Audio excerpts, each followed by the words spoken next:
Jornal da Manhã. Entrevista.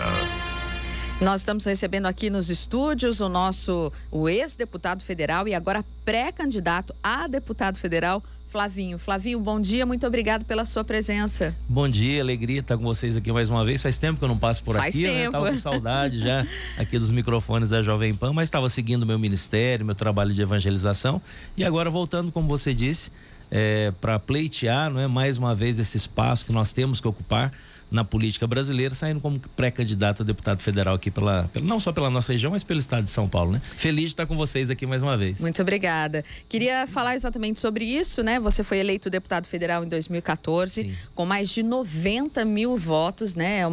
É um número expressivo, sim, sim, né? E agora você busca, né, essa volta ao Congresso pelo PSD, que é o partido que você se filiou em janeiro de 2021. Sim. Queria saber, Flavinho, o que motivou esse seu retorno à política? Até porque, na época em que você terminou seu mandato, né, você disse que não seria candidato à reeleição, sim, por uma decisão própria. E, inclusive, num vídeo que você gravou, você disse que enfrentava situações muito difíceis na Câmara e que estava enfrentando o inferno diretamente, né? Você foi bem claro, exato, quando você colocou essa situação. O que fez você mudar de ideia? O que traz você de volta à política? Sim, bom, primeiro foi uma decisão pessoal, familiar. Eu precisava estar mais próximo da minha família naquele momento. A política, ela suga 150% de todas as suas energias, em todas as áreas, né? Psicológicas, físicas, emocionais, intelectuais. E aquele mandato realmente foi muito difícil. Foi um mandato pesadíssimo. Foi o primeiro, né, mandato. E somado a isso, a dificuldade daquele mandato, né? Nós iniciamos o mandato com o impeachment de uma presidente, né? Na época, ex-presidente Dilma. Depois, na sequência, a cassação de um presidente da casa, o Eduardo Cunha, né? Um cara, assim, tremendamente pesado no cenário político. Na sequência, entrou o presidente Michel Temer, 2 denúncias de um presidente no exercício do mandato. Somado a tudo isso, uma pauta bombástica que era uma atrás da outra, né? Claro, tudo isso, aqui vocês falavam agora há pouco do Arnaldo Faria de Sá, e foi um amigo muito querido lá na Câmara, né? Sempre a gente estava conversando, um cara com uma experiência vastíssima. E ele dizia para mim, assim como outros deputados com vários mandatos, me diziam: Flavinho, você está sendo agraciado nesse mandato porque as experiências que você está vivendo aqui, elas estão te dando um know-how muito grande.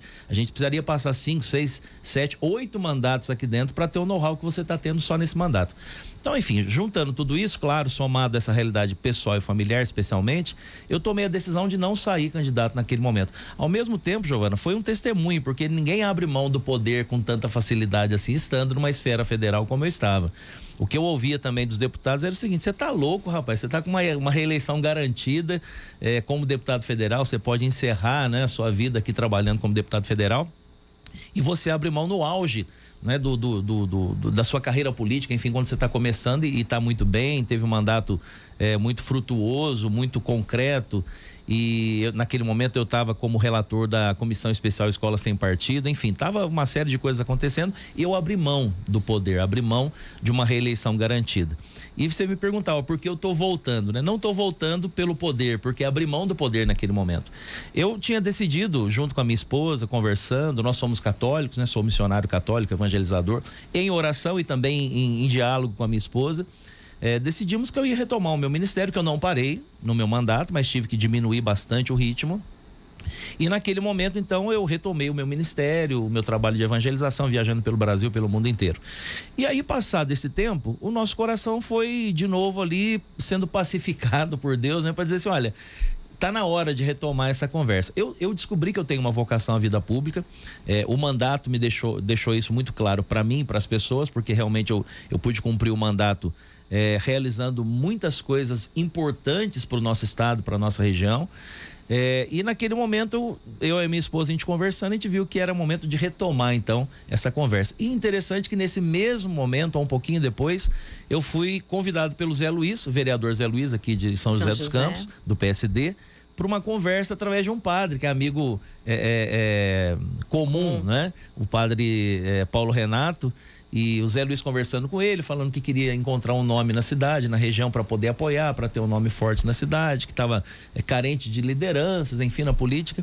E o padre Paulo Renato conversando com ele, falou: por que você não fala com o Flavinho, rapaz? Eu não sei como é que ele tá, se ele tá pensando em voltar, mas conversa com ele. E ali começamos a conversa, janeiro do ano passado, 2, 3 conversas.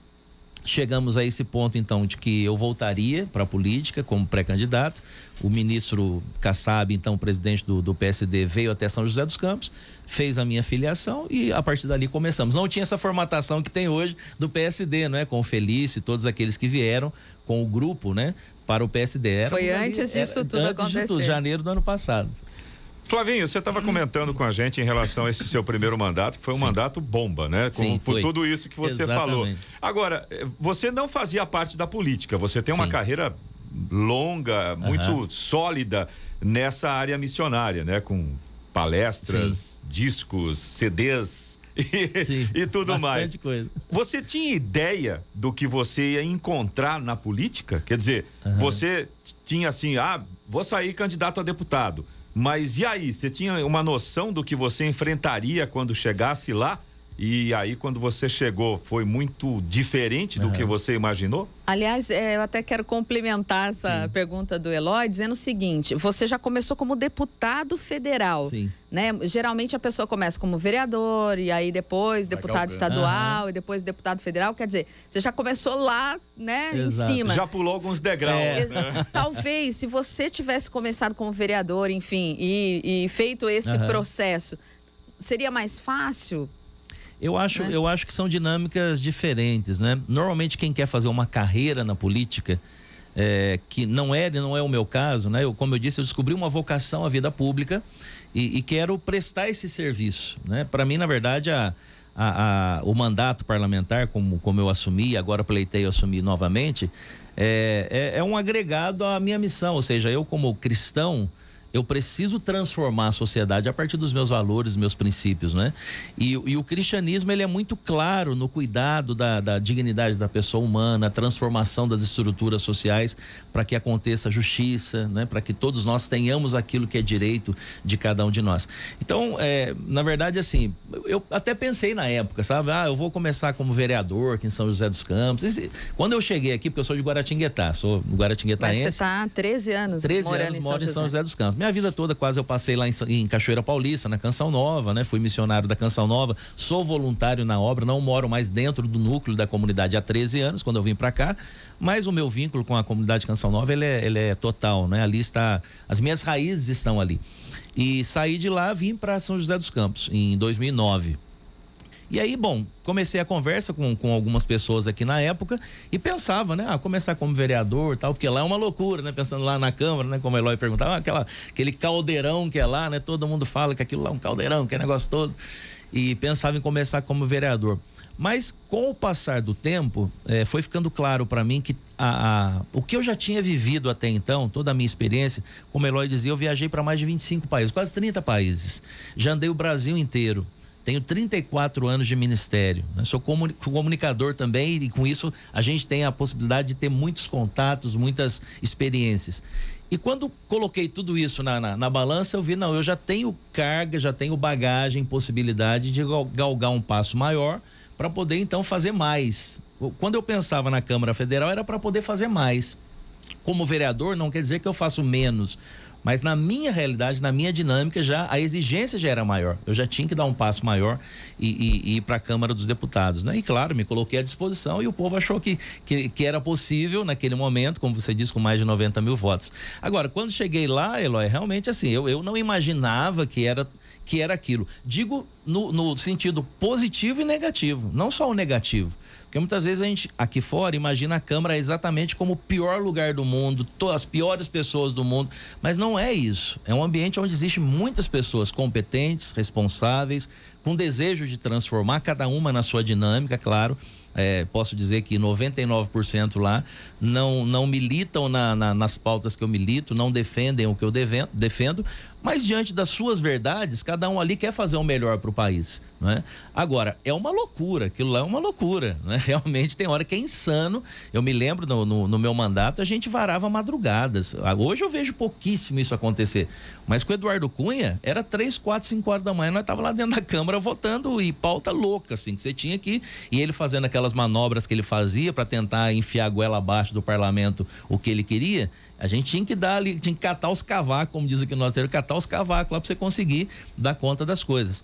Agora, positivamente, assim, eu vi que é um ambiente diferente do que a gente imagina aqui fora, sabe? É um ambiente como você imagina numa empresa onde você tem pessoas boas, que são a grande maioria, né? Você tem aqueles que querem puxar o seu tapete, que também acontece e muito, né? Em todas as áreas profissionais e na sociedade.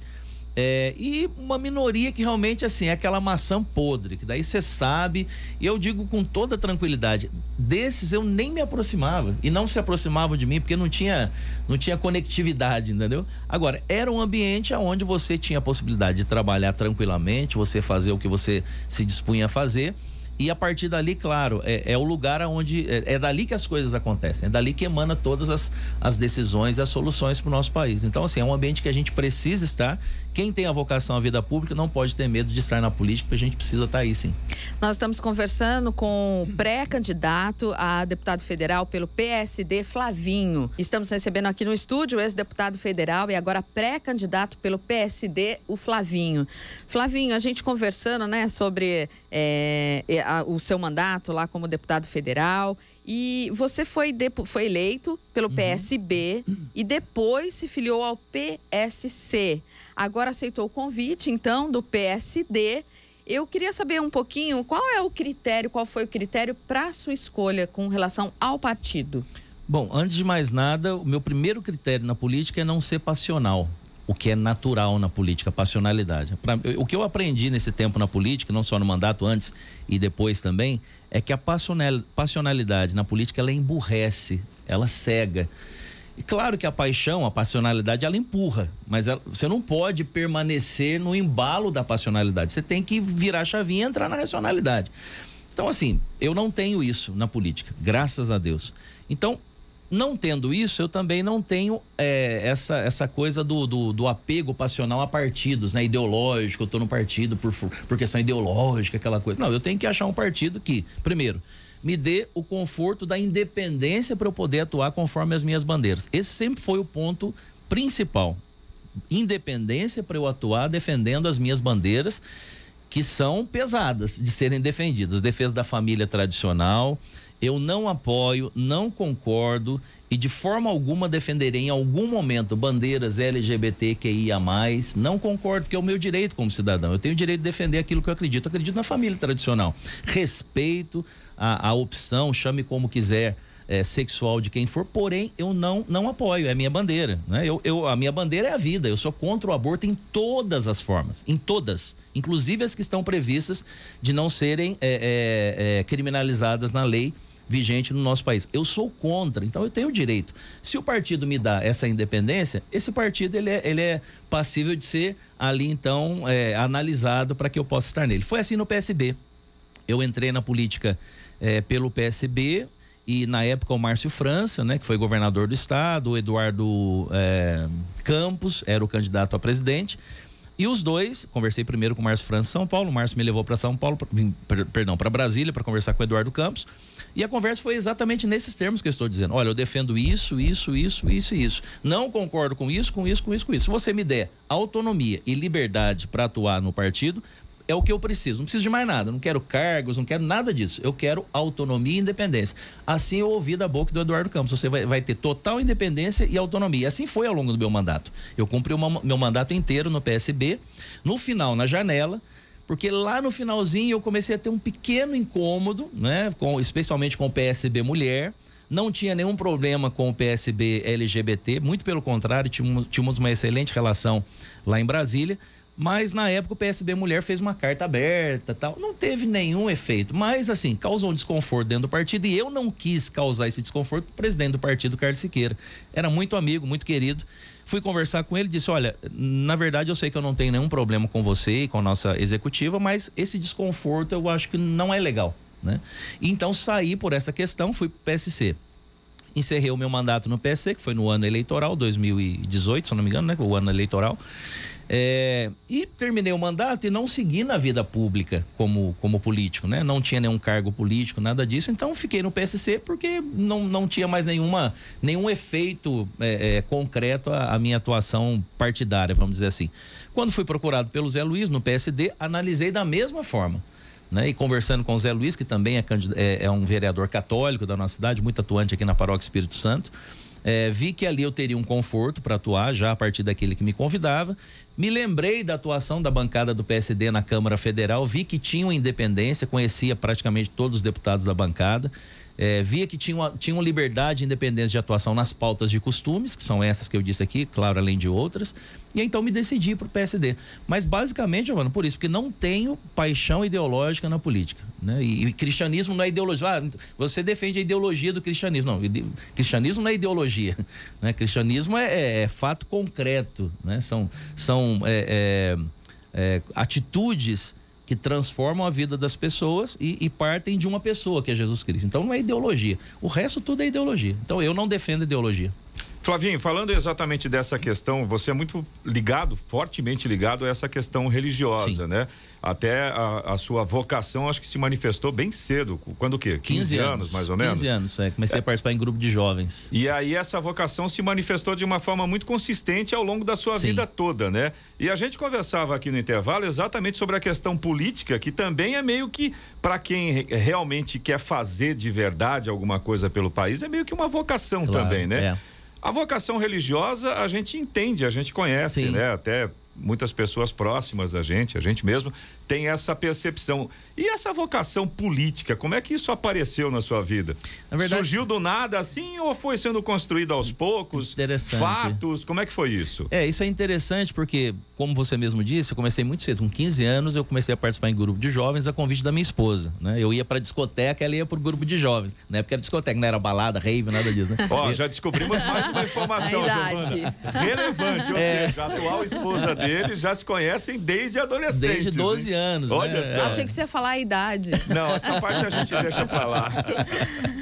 E aí, bom, com 15 anos comecei a participar em grupo de jovens e, claro, ali fui descobrindo a minha vocação religiosa, por assim dizer. Com 22 anos eu ingressei na comunidade Canção Nova em Cachoeira Paulista. E aí toda a minha vida missionária, então, aconteceu a partir daí, né? Agora, interessante que a vocação à vida pública, se eu puxo na memória e na história, eu vou me lembrando desde a escola, a liderança que eu tinha na escola, entendeu? O cuidado que eu tinha com os meus amigos dentro da sala de aula, essa liderança que eu acabava realizando, né, junto a eles e tendo que pleitear com a diretora alguma coisa, isso tudo desde a escola, né? E passando na igreja a mesma coisa, sempre tive uma liderança nos grupos por onde passei. E depois, claro, na vida missionária, essa liderança ela aflora, né, por todo o trabalho realizado de evangelização e tudo mais. Mas alguns pontinhos assim que eu me lembro, uma reunião uma vez dentro da própria Canção Nova, tratando de temáticas ligadas à política, uma pessoa muito, muito importante dentro da comunidade, uma autoridade, do nada na mesa a gente estava almoçando e disse assim, por que, por exemplo, Flavinho não pode um dia ser um deputado federal? Isso há muitos anos atrás, assim, uma coisa insana se pensar isso, né? Mas eu me lembro dessa fala, eu acho que essa pessoa nem se lembra disso, né? Porque foi uma coisa tão inusitada.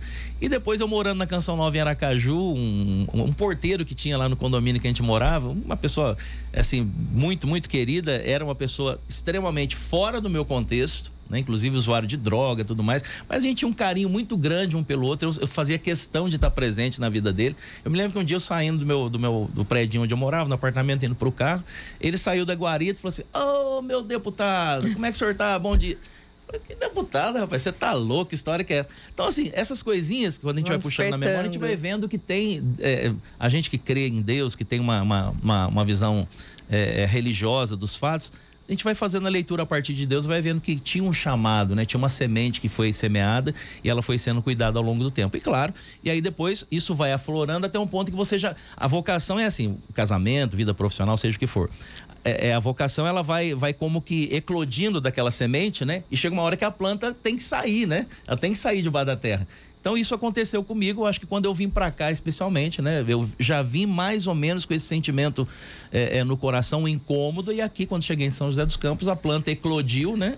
E aí a partir daí essa árvore tem crescido e graças a Deus tem dado frutos bons. Né? Flavinho, para a gente encerrar, queria que você falasse rapidamente, você foi relator do texto do projeto Escola Sem Partido, sim. Como é que está essa questão e se é um tema que precisa ser trabalhado no Congresso e com certeza com a sua volta, né? Se é algo que você pretende trabalhar. Vai ser um dos primeiros projetos que eu vou trabalhar quando eu voltar para a Câmara, e eu tenho certeza absoluta que dia 2 de fevereiro estarei assumindo o compromisso como deputado federal na Câmara dos Deputados em Brasília. Não é? Esse é um tema muito importante que foi relegado, foi praticamente jogado na lata do lixo por esse governo, que deveria defender essa pauta, porque dizia que era defensor. Quando eu fui relator da Escola Sem Partido, uma informação para vocês exclusiva, que eu fui boicotado na comissão como relator exatamente pela bancada que se dizia defensora da pauta. Inclusive o presidente Bolsonaro, ele estava na comissão. A bancada evangélica, que eram a grande maioria na comissão Escola Sem Partido, eles se sentiram enciumados por ter um relator católico e foram me boicotando. No final nós tínhamos um texto excelente para ser aprovado. Nós poderíamos ter aprovado esse texto não só na comissão, porque tínhamos maioria, como também no próprio plenário da Câmara, porque era um texto que estava muito bem ajustado. Os extremistas, os jihadistas queriam que eu criminalizasse professores. Eu dizia, não, o professor não tem que ser criminalizado, porque aqui nós não estamos tratando de professor, a gente está tratando de doutrinador. O professor, muito pelo contrário, tem que ser apoiado, nós temos que fazer tudo para melhorar salário, condições de trabalho, enfim, tudo mais. Agora, aqui nós estamos tratando de doutrinadores, pessoas que estão travestidas de professores, mas estão doutrinando, não só politicamente, como sexualmente dentro das salas de aula e do ambiente acadêmico. Só que eles foram vendo que o meu trabalho, que eu fiz um trabalho sério, foram quase 2 anos, várias audiências públicas, um trabalho seríssimo, foi ameaçado de morte, eu era cuspido em ambientes da Câmara pelas militantes feministas radicais, pelos LGBTs, militantes, eu estou dizendo, não homossexual, militante LGBT e a militante feminista radical. Não aquelas mulheres que pleiteiam seus direitos, que também são dignos e têm que ser apoiados.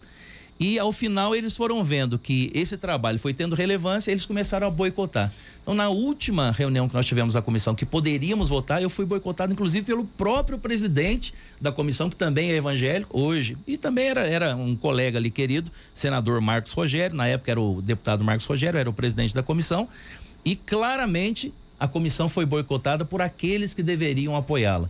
Se você conversar com o Miguel Najib, que é o pai da criança, o pai da Escola Sem Partido, e que ao longo do tempo deixou muito claro que não era uma questão politiqueira, porque ele teve um problema com as filhas na escola e a partir disso ele se sentiu revoltado e quis mudar essa realidade. É onde começou a Escola Sem Partido. Escola Sem Partido não é do Bolsonaro, não é do Eduardo Bolsonaro, não é de bancada evangélica, é desse pai de família que se sentiu incomodado com as suas filhas sendo tentando ser doutrinadas político-sexualmente dentro das escolas. Se você conversa com o Miguel Najib, e ele deixa claro isso nas redes sociais dele, ele é extremamente revoltado com essa bancada que se diz cristã, inclusive o presidente Bolsonaro, por terem vendido essa pauta, porque o que eles queriam?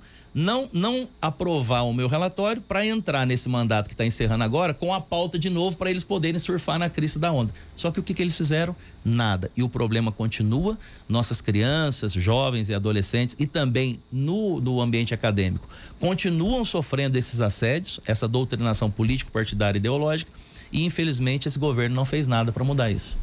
Flavinho, me resta agradecer a sua presença aqui, o Jornal da Manhã, da Rádio Jovem Pan. Muito obrigada, boa sorte para você, então, nessa caminhada aí, e até a próxima. Obrigado, eu que agradeço sempre a acolhida tão carinhosa aqui, a liberdade para poder tratar desses temas tão importantes para o nosso país, né? E como você disse, estou retomando esse projeto hoje pelo PSD como pré-candidato a deputado federal. Espero no ano que vem, dia 2 de fevereiro, estar lá na Câmara mais uma vez para defender não só os interesses dessas pautas que eu acredito e que eu defendo, mas também os interesses da nossa região, né? Pude ajudar muito a região com emendas parlamentares para a área da saúde, educação, assistência social, pude atender todos os CRAS da nossa região e os hospitais filantrópicos aqui da nossa região, segurança pública, prédio do Copom, tanta coisa que eu pude fazer que extrapola essas pautas de costume. A gente fala que defende as pautas de costumes, mas quem de fato defende essas pautas e tem o coração alicerçado nos valores cristãos, sabe que tudo isso que eu disse e muito mais é digno de ser defendido e nós defendemos. Já defendi e com certeza vou fazer de novo quando estiver lá. Muito obrigado. Muito obrigada.